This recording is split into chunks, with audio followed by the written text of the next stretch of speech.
That's right. Mary, she gonna have to do something.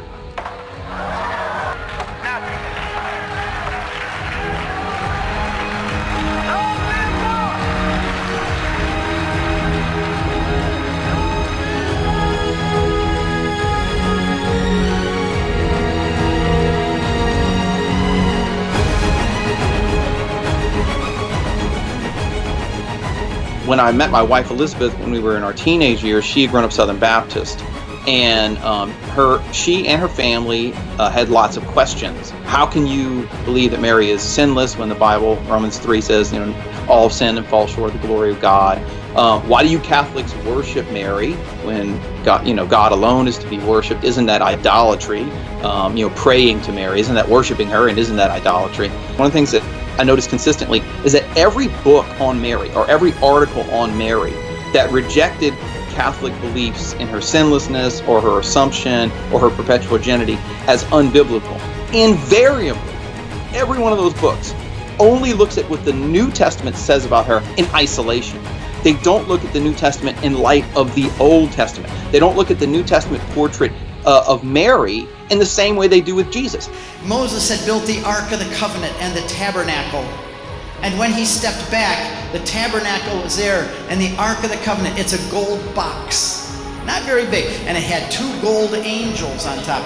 In Exodus chapter 20, he said, make no graven images of anything in the heavens, on the earth, or under the earth. Do not make any graven images to bow down and worship them. And then 5 chapters later, he tells Moses to make 2 graven images of angels out of gold and put them on the Ark of the Covenant.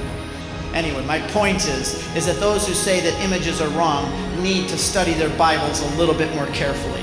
Is the New Testament author, like Luke or John, what are they alluding to in the Old Testament? And what do those allusions reveal about the New Testament portrait of who Mary is, just like the New Testament portrait of who Jesus is? So if you just read the surface of the New Testament, you might come to the conclusion, Jesus is the Messiah, Jesus is the Son of God, Jesus is the King of Israel. But if you read it in light of the whole Bible, you're going to realize he isn't just those things. He's the new Adam.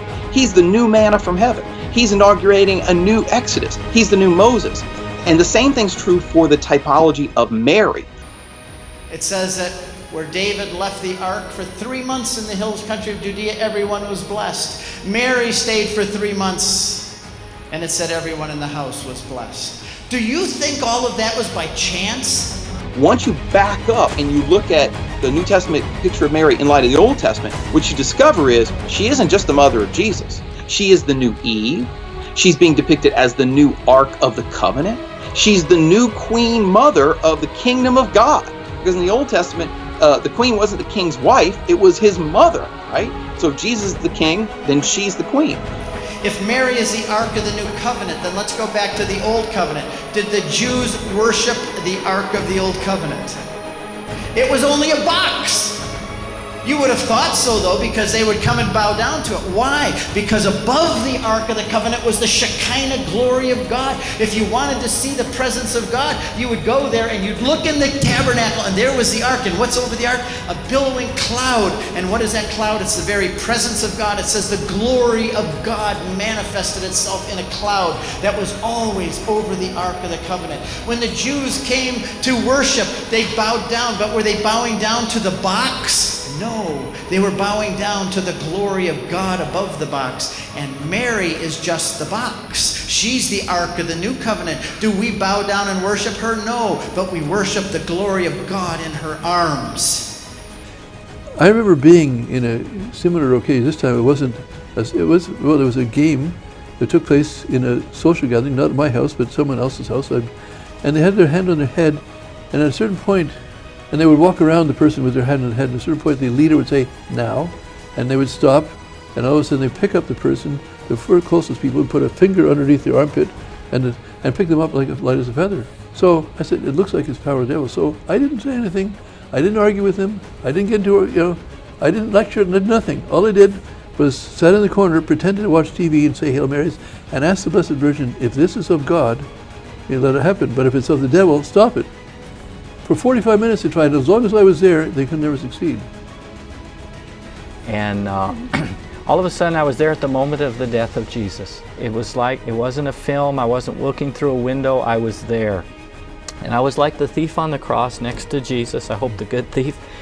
And I turned towards Jesus and I saw Jesus. I don't remember so much his face, but I just remember what he said and what he looked like. And he had the crown of thorns that was piercing into his forehead, and blood was running, and his beard was all cut, and his body was just a ball of blood from the flagellation.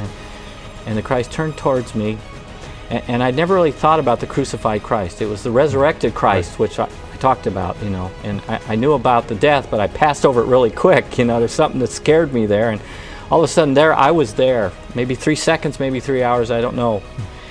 And he turned towards me, and I heard deep within my heart the Lord say, "Your problem, Richard, is that you hate your mother who brought you into the world and abandoned you." And the Lord turned towards me a second time, and I heard, "And you hate my mother, Mary."